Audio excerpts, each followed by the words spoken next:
Hi, my name is Benny Johnson. As some of you know, I've been struggling with addiction.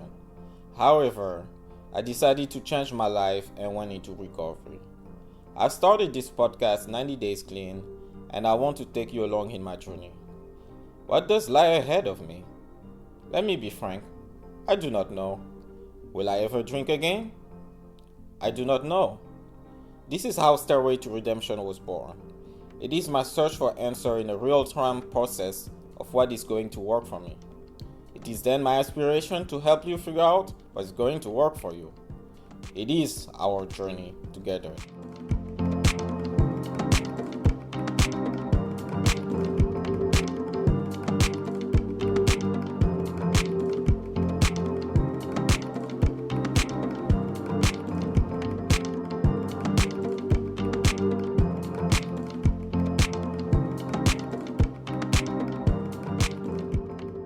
Welcome to Stairway to Redemption, to another episode.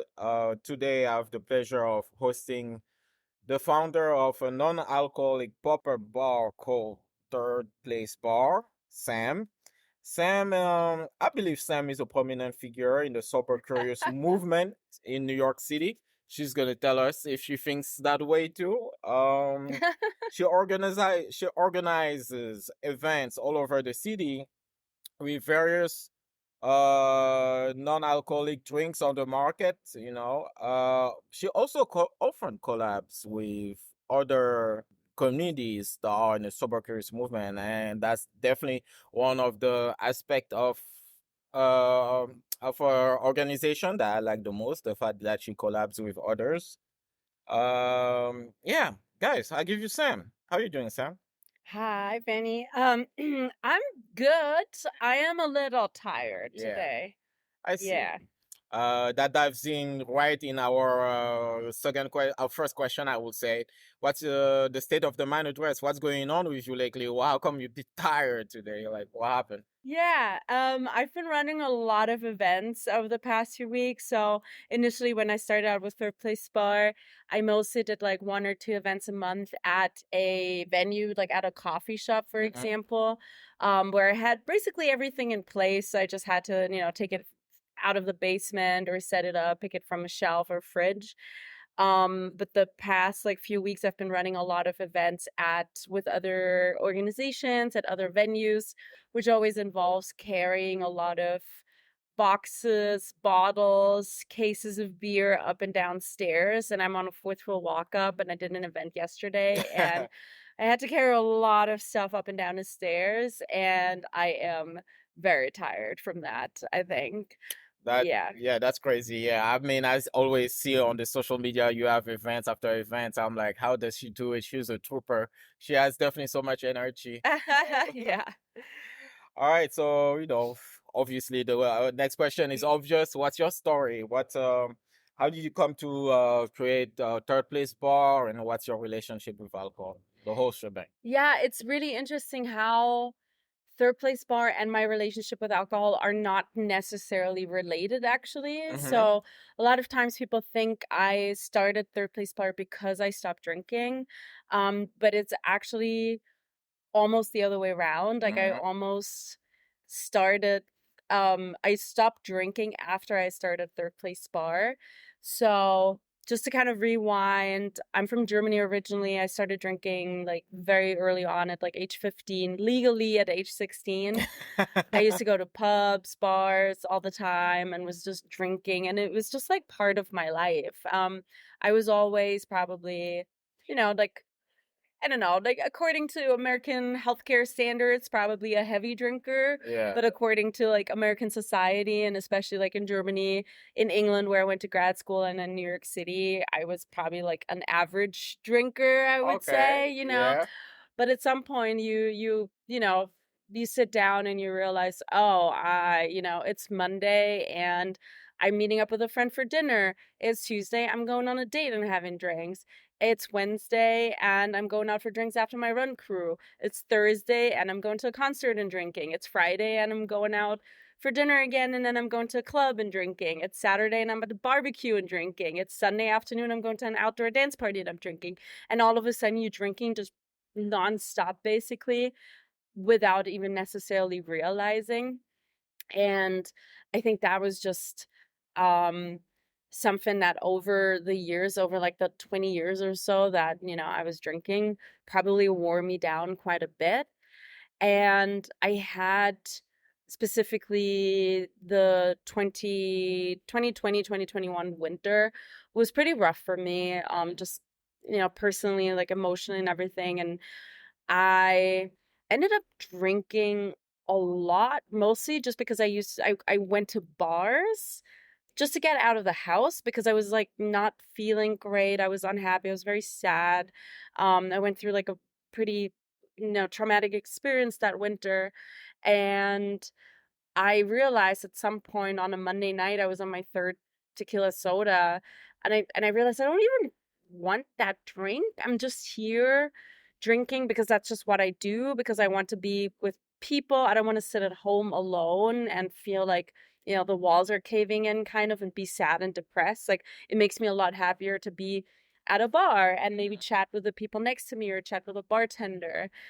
And I realized that the drinking just wasn't helping my mood. It was temporarily, it was nice to get out of the house and like sit at the bar and chat with people, but overall I was just doing really, really terribly. And I've had, mental health issues my whole life. It was always a big, big problem. And at some point I thought, oh, I want to have somewhere else to be with people where I feel good because I have this like connection or community, where I don't feel like I should be drinking alcohol because that doesn't seem good. I don't want it. It's a Monday night.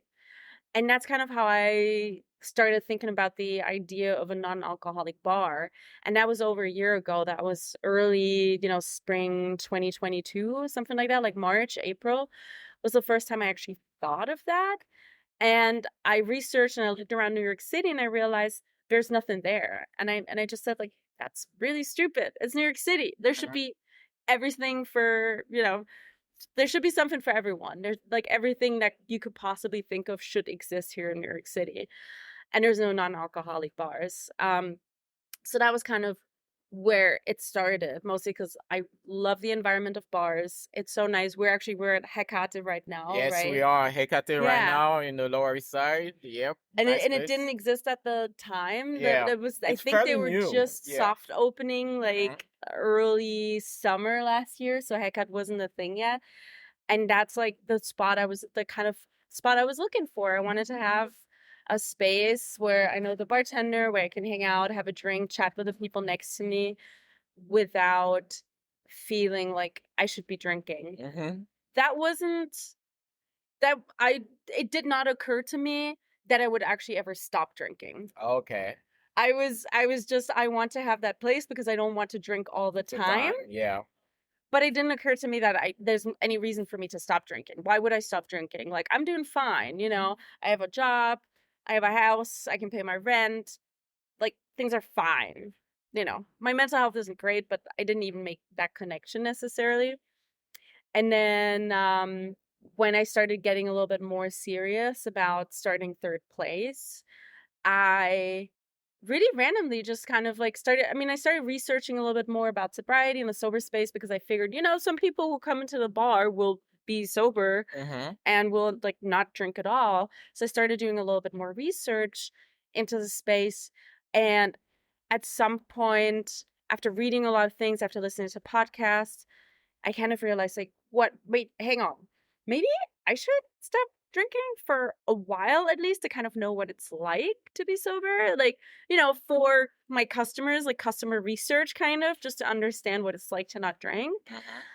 And I literally just stopped drinking and was like, okay, I'll do that. I'll stop drinking and just see what happens for a month or two, And that was kind of how, how third place bar then became sort of intertwined with me not drinking.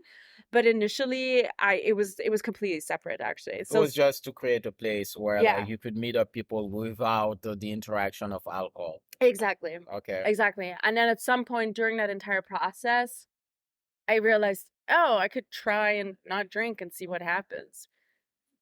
And then it stuck.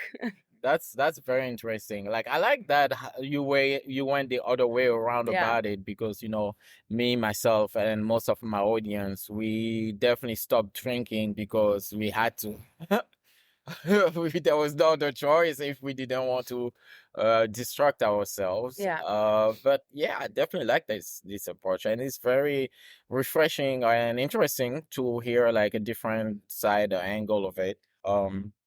But yeah, question: how do you design your events then to ensure that they provide engaging and fulfilling experience for the attendees who are exploring sobriety? Yeah, that's really interesting. So I've come like a long way, I think. When I first started with Third Place Bar, I really wanted it to just be like a bar.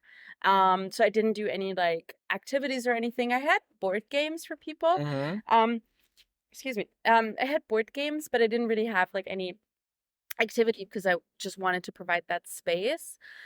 I did realize at some point that it wasn't necessarily bad. Like I think people still enjoyed themselves and enjoyed having that kind of space, but having an activity to like gather around and to, have something to do rather than just sitting and drinking is, I think, makes for more interesting events, given the kind of event-based model that I have currently with the pop-ups.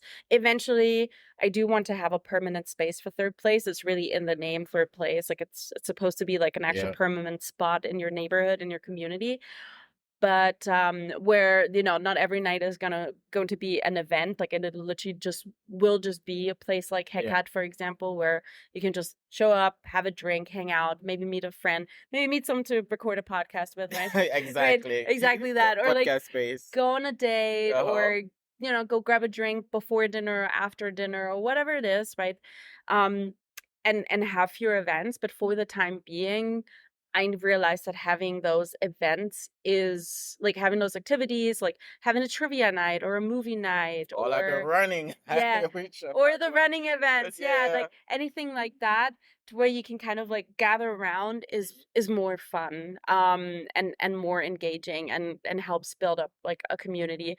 Yeah. The other thing that I'd also, I don't mind talking about is just the fact that, just from a financial perspective, it's easier for me to charge for tickets up front. Like I want to keep it really, really accessible. Mm-hmm. I usually, for any kind of, trivia, movie night, the sort of like low effort Yeah. stuff, I would say. I mean, I put a lot of effort into it, but it's not like a big thing where you get like a ton of entertainment or whatever. Yeah.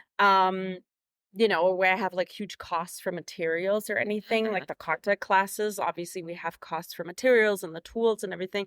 But for like a movie night or a trivia night, I try to keep the tickets to like $10, which includes a free drink. So the event is almost free basically because you get like a drink.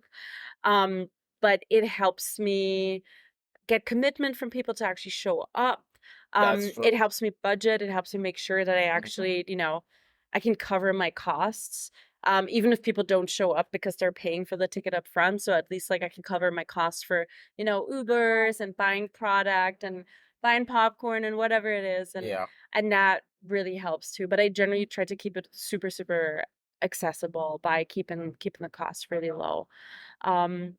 Yeah, and I think like, and actually answer your question about like how to make like events engaging, I do think having an activity, usually like a group activity or something where people can like vote on, or play bingo or trivia or whatever it is, that kind of like engages people and is a little playful.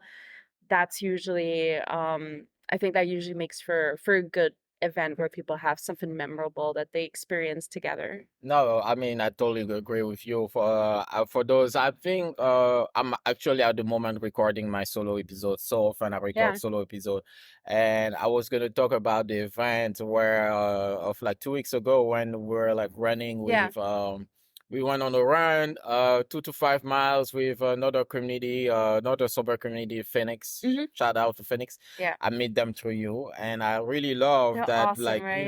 collaborate with other. Yeah. Yeah, we were at the On store in Mhm. Williamsburg, and I read that there were funny pictures I posted on social media of me being fine one second, and You look so funny. yeah, and the Clasping, other like just like grabs me by yeah, heart. your heart and looking like you're about to have a heart attack. Oh my god, For that my was so defense, funny. I was running with marathon runners, and you run marathons too. There's So a lot of like very fast runners. I know, Yes. like it was just 2 to 5 miles, but those guys were going super Yeah. Oh, they were fast. so fast. Yeah, it was insane. But yeah, like, why is it important for you then to, and I think this is your signature in your movement that you collaborate with so many other Mhm. organizations. Why is it important for you to do so? Yeah, that's it. That's it. I haven't even thought of that. It just kind of happened. I think first of all, I just love like speaking of the Phoenix, I just love what the Phoenix like do. Mm-hmm. They're a sober active community, so they're not like AA, for example, where people go to meetings and then mostly just like talk and it's Mm-hmm. kind of not the most fun thing Yeah, to do. I know. But the idea of the Phoenix is really for people to have that connection and community, which is Uh-huh. what we all want in the end, right? We're all looking for connection with other people. We're looking for community and do something, actually experience something fun together and provide connection through that shared experience. I literally just talked to someone about like, at work, like team bonding exercises. You always like when you do team bonding, right? It's always like you do an escape room or you go whatever, kayaking together, do yoga class together, or go bowling together, right? This kind of approach to experiencing something together combined with like an activity, movement, being outside or doing yoga, whatever. I think that is really key for a lot of people to feel that sense of community. Also the Phoenix, their classes are or the events they do, the yoga classes, the CrossFit, the running is like on a The rock regular. climbing Yeah, too, the rock yeah. climbing, the the Yeah. walks that we lead, I happen on a regular basis. It's Mm-hmm. like every Monday night, every Tuesday morning. And I think that kind of rhythm and that kind of structure is also super, super helpful for people to feel like Yeah. that's my thing. Like so Benny and I are actually about to go to my run crew. It's Wednesday night. We're Yeah, about to I'm go giving to it another try, guys. So Damn, you're running again. I'm gonna take a picture of me praying before I run. This one I'm going to because she told me it's more fun, it's less It's serious. so fun. Okay. And we'll slow them down. Back of the pack, baby. But like for me, like Wednesday night, Yeah. Wednesday night, that's my family, right? That's Yeah. like the running family, and Mhm. that's my crew. And that is kind of the community that I have, and that's super important to me. And I think that's kind of what the Phoenix, for example, creates, and Yeah. I really love working with them. And it also just helps me like reach a different audience, right? Like True. I didn't think it's just about a that. different, it's not necessarily the people who find me through like Instagram or social media Mhm. or TikTok or whatever, but it's people who, come to the Phoenix through, like the CrossFit or the yoga classes. So Yeah. slightly different audience, but it's always really nice to collaborate with them. And then I collaborate a lot with other just like venues, like the coffee shop where I run my event at. Mhm. I did a thing with uh McGolrick Park Nights, which is this musician Kaki King, and she every Wednesday night runs a family friendly dance party in the park in Greenpoint in McGolrick Park. Mhm. So I did the bar for her a couple of times at two Okay. events because it's family friendly, so there's parents there. Obviously they'd like a drink. Obviously it's a public park, so you can't have alcohol there, so I figured it'd be really nice to actually introduce the parents, to non-alcoholic wine, non-alcoholic beer and everything. And I do think like, again, like if when it comes down to it, like third place is really about building community. Mhm. Not necessarily in the sense that we do something very specific. Specific, Like yeah. we're a running crew or we're a book club or we're like the Phoenix, a sober active community where it's usually like some kind of movement is Mhm. involved. But it really is the ultimate goal is to have third place as a permanent location and have a community around it, where third place is sort of the shared aspect, that we're all, sober curious, sober serious, or just like the idea of socializing around, doing something that doesn't involve drinking. And it touches on so many different like other community, like we ran an event with for Pride. We ran an event with a drag brunch, so we touched on like the drag community. We ran a sober queer social and engaged with like the queer community, and the shared interest of all of them is really like socializing without drinking. And I love being at that intersection, at that overlap of so many different things, and bringing so many different people together and offering something for so many different people. So, I'm gonna use that analogy. Yeah. So if I understand correctly, like your goal with third place is basically to create like a community that has a temple where where everybody could meet and share the same ritual, that is Yeah. drinking and mingling with no alcohol. Yeah. Yeah. Yeah. I think that's a good analogy, or maybe it's just something like a town square, right? Yeah. Like it's just something that's there, like a forum. Yeah. The idea, I don't know if you're familiar with the concept of a third place. If I remember correctly, first place is where you live, second place is where you work, and third place is where you spend the most. Right? Yeah. So the idea is like it's an idea and a concept that's introduced by a sociologist in like the 1980s, and he basically said, your first place is where it's usually. I mean, it's a very loose concept as well. But the idea is that your first place is your home, the second place is usually work or school. Okay. And then your third place is any place outside of that where you spend time and connect with other people. So it could be church, it could be the climbing gym, it could be your run crew, it could be a coffee shop where my people. Kickboxing class. Yeah, your kickboxing class, exactly, where it goes beyond just the function of like doing kickboxing, but there's also friends there, right? It's your community. And that's kind of the idea of a third place, and that's exactly like, if you're like in a small Italian town, for example, like a small Italian village, they usually have like one bar. It's called the bar. And it's a cafe in the morning, or coffee shop in the morning, where people come and have their coffee and have like a croissant or cookies or something. And then they do lunch. Then they do dinner. People have drinks there. Every single birthday is celebrated at the bar. Sometimes they sell groceries too. Sometimes they're also responsible for the mail. You know what I mean? Like the bar is sort of the hub of the community. And that's sort of the image I have in my mind of like people can stop by to, have a drink, have a coffee, run an event, whatever it is, like third place is there. I see now, like, that's a very beautiful vision that you have. And like, like you're doing really well to get on the tracks to make it happen. And I really hope that you have like a physical place. Like my next question is like, when it comes to non-alcoholic beverages, how do you provide guidance to those who are new and interested in learning more about the sober curious lifestyle? Like, how do you introduce them to which beverage to drink, basically? Oh, that's a great question. You have great questions. I'm trying. Yeah, I usually I have that a lot where people like, what do you recommend? And I usually say like, it really depends on what you like, right? Yeah. And it really depends on what people are also comfortable with. So a lot of people, for example, who are in recovery don't actually want to have anything that tastes like alcohol. Yeah.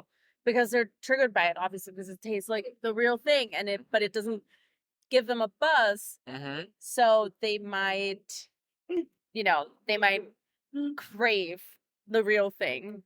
On the other hand, there's a lot of people like me, for example, who are more like, I stopped drinking because I don't like it anymore, but, I feel totally comfortable with the taste of alcohol, or I actually miss just the taste and not necessarily the buzz. Where there are very good, like, alcohol substitutes, alternatives. Like I'm drinking a non-alcoholic beer, for example, that tastes just like beer. Yeah. And so I usually ask people to start with like what they what they prefer, if they want something that tastes like alcohol, doesn't taste like alcohol. And then it depends, on just like flavor profiles. Obviously, do you want something sweet? Do you want something fizzy? Do you want something that tastes a little bit more like boozier and darker? Do you want something bitter, sour, whatever it is? And then sort of in addition to that, there's also the idea of functional beverages.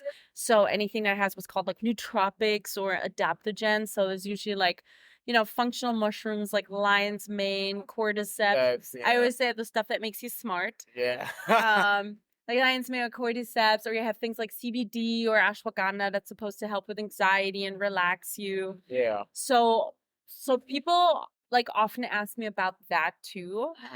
For me personally, honestly, like they don't do anything. Like I literally like I don't feel a lot. The only thing that does anything for me is caffeine. Like I'm very, very sensitive to caffeine. So if I have any beverage that contains like a little bit of caffeine, that's usually what I notice because it perks me up.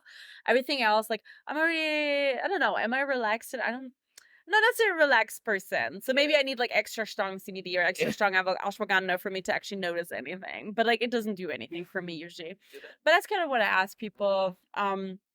It's like, want something that tastes like alcohol or not? What kind of flavor profile? Do you want a beer? Do you want a cocktail? If you want a cocktail, do you want it sweet, tart, bitter?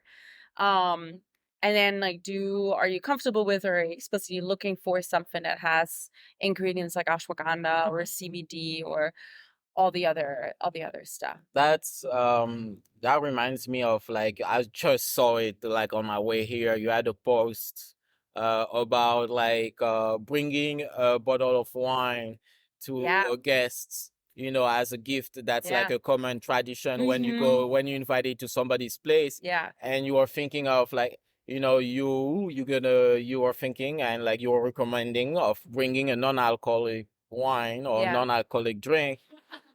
Would it matter if what kind of non-alcoholic, like when you go to the person's place, you usually bring wine. You don't bring liquor, you bring wine usually. Would it matter which kind of non-alcoholic beverage you bring at somebody? Yeah, I think a lot of times, like the idea of bringing a bottle of wine, it's really about the gesture, right? Yeah. It's about I'm bringing something that's considered to be like sophisticated and elevated, exactly, right? yeah. Like a bottle of wine that's sophisticated. Yeah. And it's something that we can share. Like you wouldn't drink it by yourself, right? Like a whole bottle of wine, you'd usually bring it to share. Break it open, you smell it, you taste it, you talk about it maybe, right? It's this communal aspect. It's about the ritual of sharing, like bringing and sharing that bottle of wine, rather than the fact that the wine contains alcohol, right? That's almost like secondary or tertiary. And like, so what I would bring in that kind of situation, like it's just something that has a similar function or a similar purpose as wine, which is it's a bottle that you can share with someone, right? That is a little bit more sophisticated, a little bit elevated. So I wouldn't bring like seltzer or like a 4-pack of like non-alcoholic margaritas to like a dinner party. If it was a cocktail party, yes, right? Or like a birthday, like a party. But if it's like just like a dinner, like a sit down meal or something, I would probably bring something that is similar to a bottle of wine, like a nice bottle of an aperitif. Like I mentioned, a 3 Spirit, for example, which is like a nice drink for sipping. It's a little bit like a port, like a fortified wine, or a really nice like sparkling wine, for example. Or an aperitif, like, or an amaro that can be sipped like before or after dinner. That's like really nice. Like and again, a digestive. like exactly like a digestive.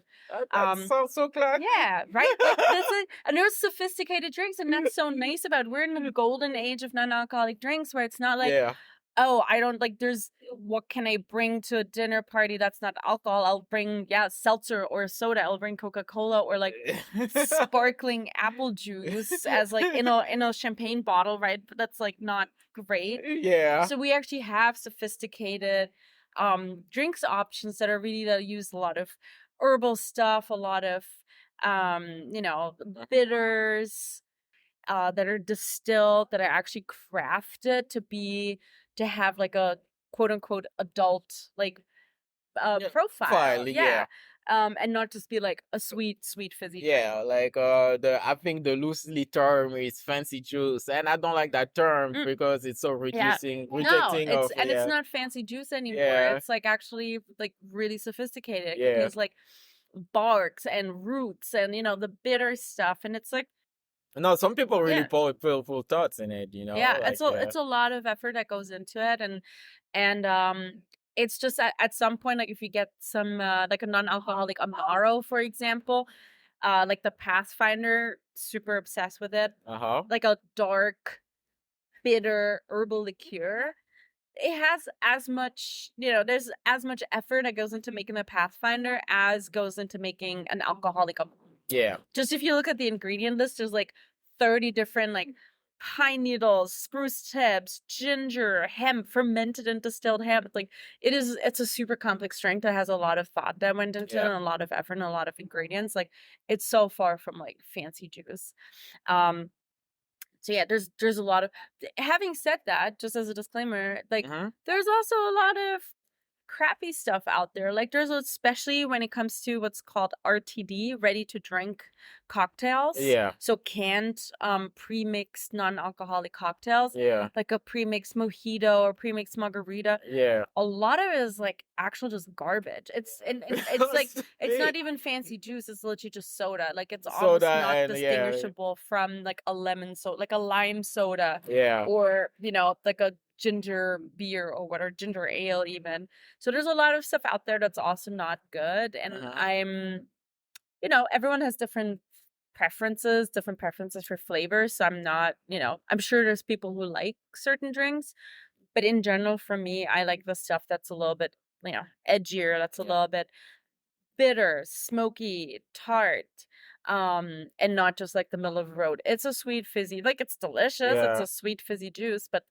why are you calling yourself a cocktail? Like it's not a cocktail. Yeah, I remember at our friends when we were at our friends Alex and at Alex's place from the Sober Sally's, we had a discussion about it. Yeah. And at the time I forgot to ask you, now it crosses my mind.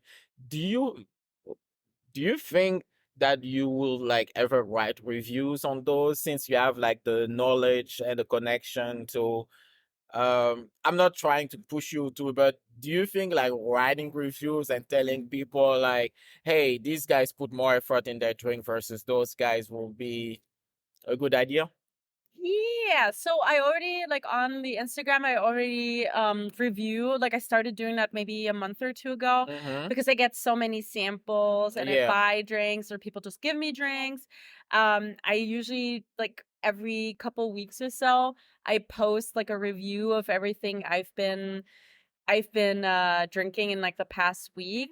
And I'm usually pretty honest with those reviews. Like I'm not gonna praise something that I really don't like. Sometimes there are things that I literally just don't even post about because I'm like, it's not worth mentioning. You would rather not, like you don't want to assassinate them. Yeah. But I definitely have posted, like especially like in the past like couple of days, like I posted something where I was like, it's fine, but it's too sweet for me. Okay. And like obviously everything is like personal preference and personal taste, where I can say like, this is, I have other people.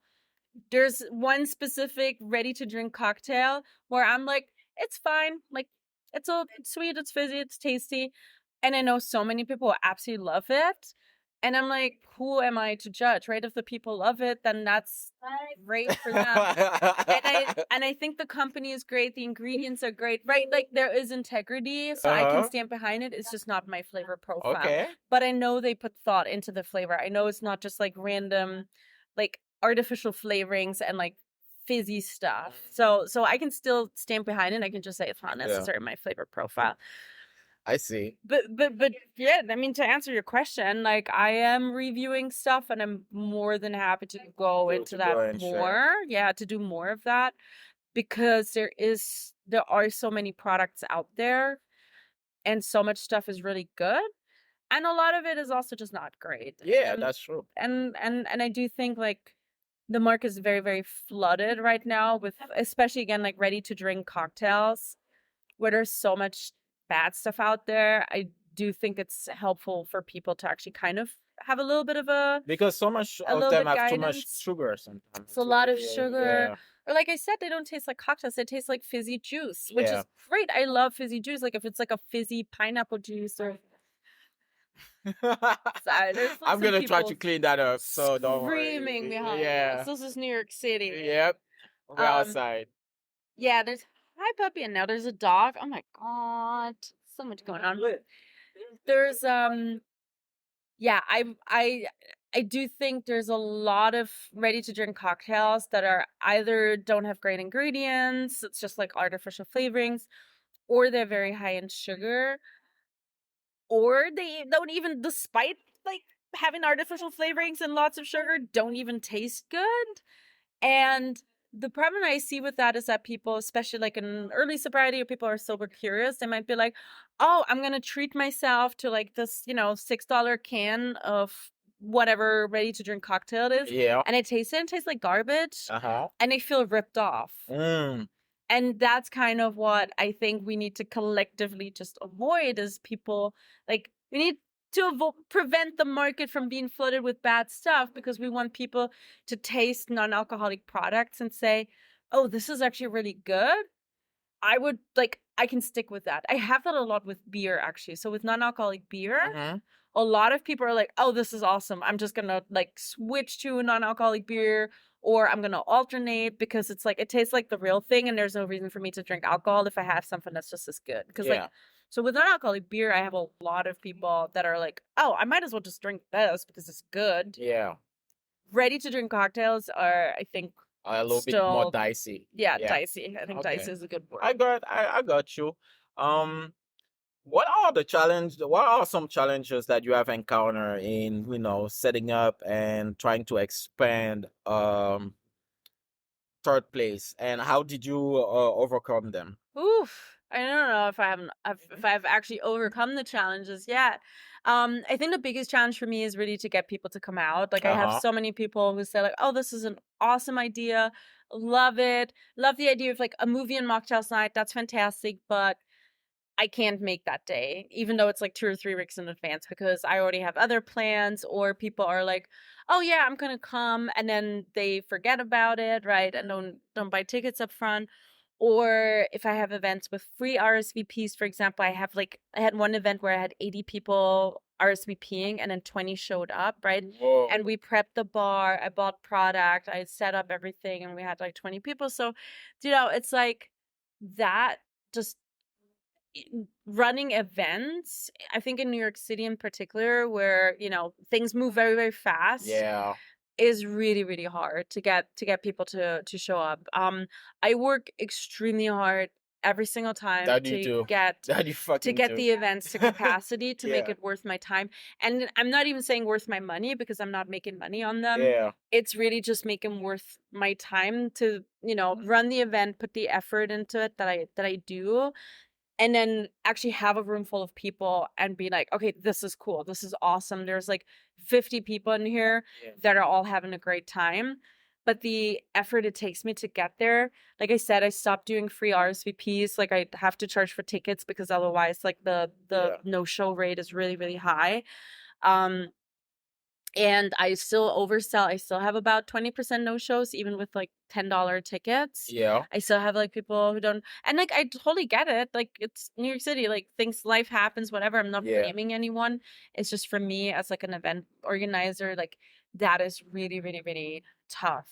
And like this is really funny. I always say like once I have a permanent location, I'm gonna have other people run the event, so I don't have to worry about it. Like I'll have other people like trying to do the promotion to get people to come to their trivia nights or their movie nights. So, and I don't know if I've overcome that yet. I do think I have.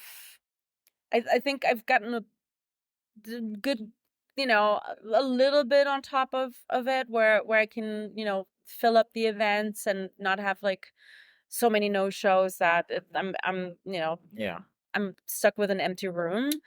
It's definitely gotten a lot better through like those things, like I said, like having tickets up front, spending a lot of time promoting it, growing the mailing list, and again like also just collaborating with other communities. That definitely helps, and like right? reaching out and just spreading the word.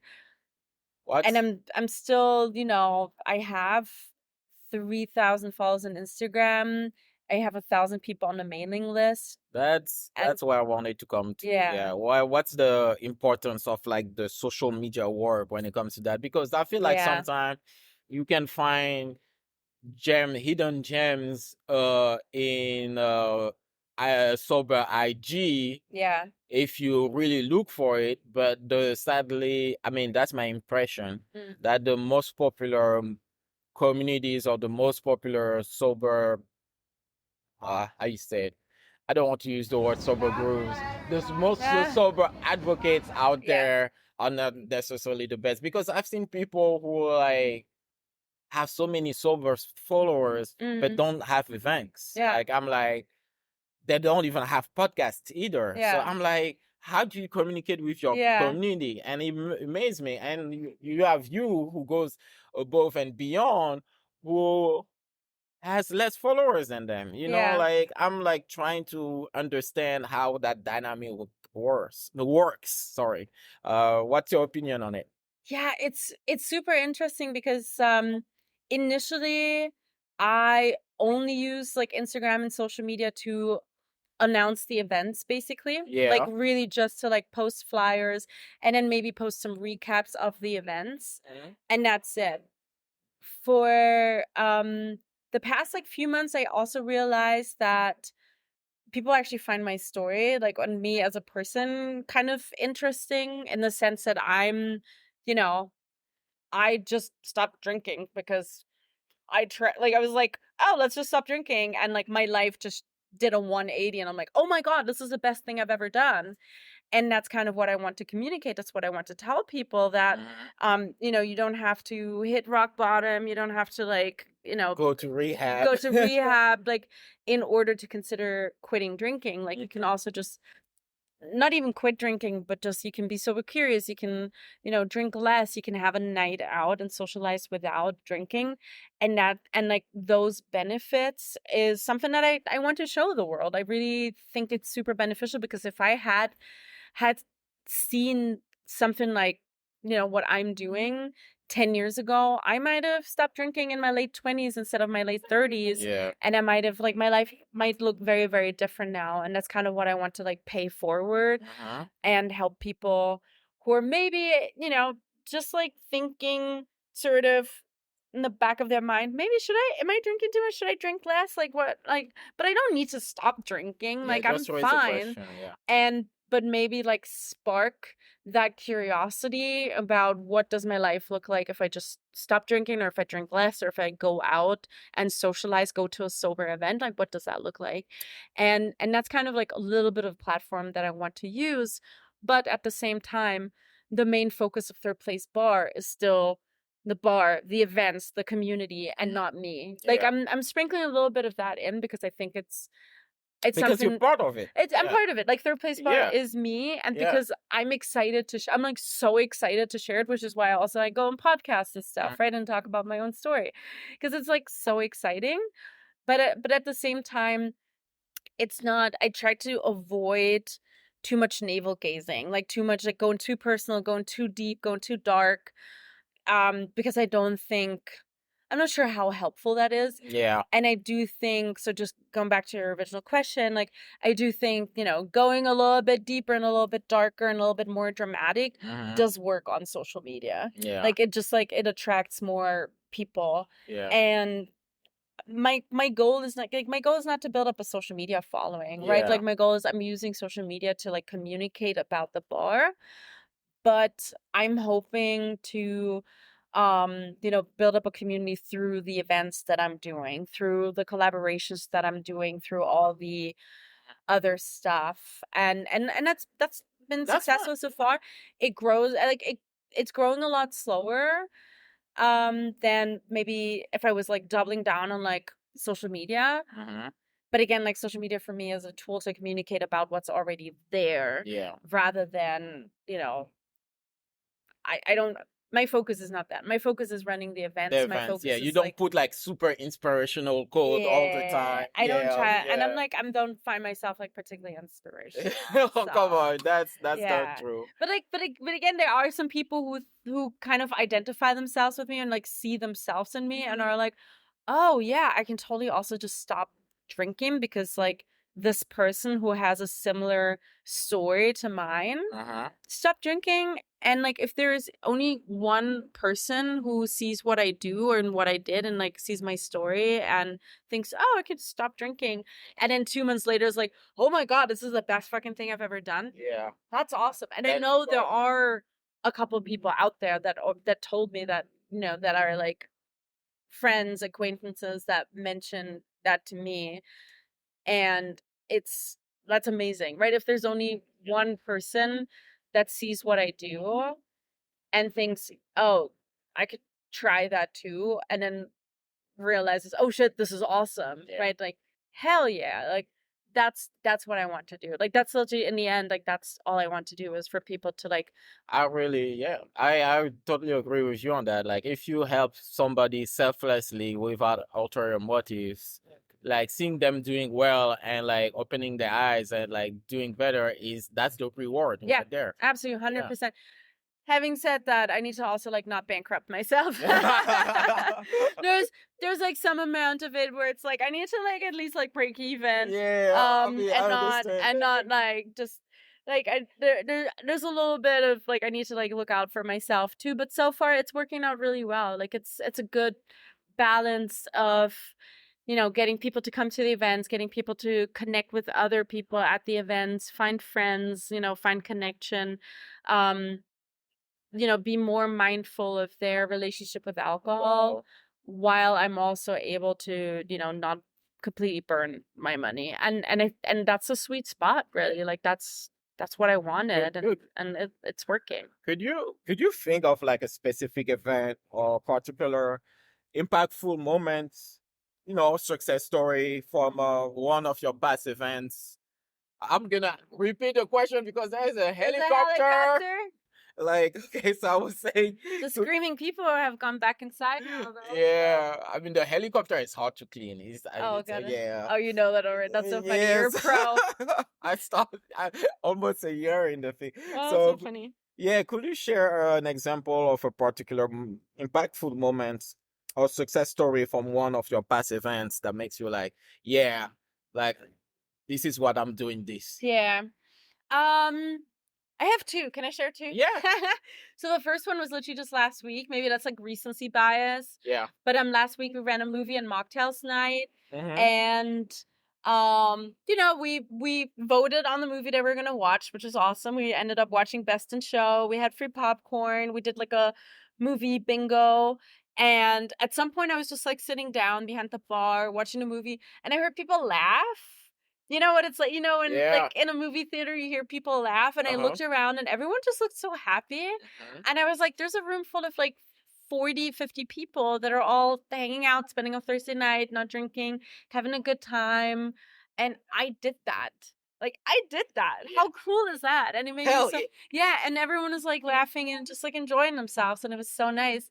So that was the one thing. And then the other event that we did, oh my god, there's so many. Like, sorry, I'm just, the sober drag brunch we did was also just wonderful because like brunch and drag brunch is like so commonly associated with like drinking and like bottomless mimosas or whatever. And it was so nice to have like a room, like I was packed out. It was absolutely packed out. And I worked so hard to get people to show up and to sell tickets. I worked my ass off. Like June was brutal, and we sold out and we had a full house. And just seeing, you know, people cheering and clapping for the drag queens and the queens performing, both drag queens are sober, and watching them perform and just knowing like we did that. Like we did the really weird thing of doing a sober drag brunch. Like that's unheard of. And we did it and everyone's having a good time. That was also just really, really awesome. And it was so nice for me to know that the performers were given that platform in front of like a completely sober audience who were still having a good time, instead of people that are just like, are they laughing because we're actually funny, or are they laughing because they're on like their seventh mimosa, Yeah. right? And I think so in general, I think like just seeing people enjoying themselves every single event where I see people chatting, laughing, having a good time is like that's what I'm doing this for. Like this is awesome. That's beautiful. Man, I wish I was at either one of those events. And it was gonna push me to come to more events to witness that myself. Yeah, you should have come to the movie in mocktails. It I was so nice. It know. was so fun. All right, final question before I give you the floor. How do you see the future of the sober curious movement evolving? Like, what new ideas or concepts are you excited to explore in your upcoming events? You talked about one earlier. You said the cocktail classes. Mhm. Yeah. So what else? What do you talk more about it? I think in general, I'm almost wondering if the term sober curious is gonna go away at some point and it's just normal to like not drink all the time. Yeah. If people are just gonna be a little bit more mindful. I do think it's interesting because it's also generational thing. So Gen Z, like younger people in their 20s, Yeah. already drink much less than like our generation. Oh like yeah, my the little brother doesn't millennial. even drink. Yeah, Yeah, he's like 19. exactly. Yeah. It's because, well, it's also illegal. Sorry. Yeah. If he's 19, like he's not. Yeah, I He's not mean, supposed to be yeah, I drinking. mean, at his But... age, I was drinking. Oh yeah, sure. I mean, Yeah. like he's there. No, but like I do think it's going to become like a lot more normal for people Yeah. to just not drink.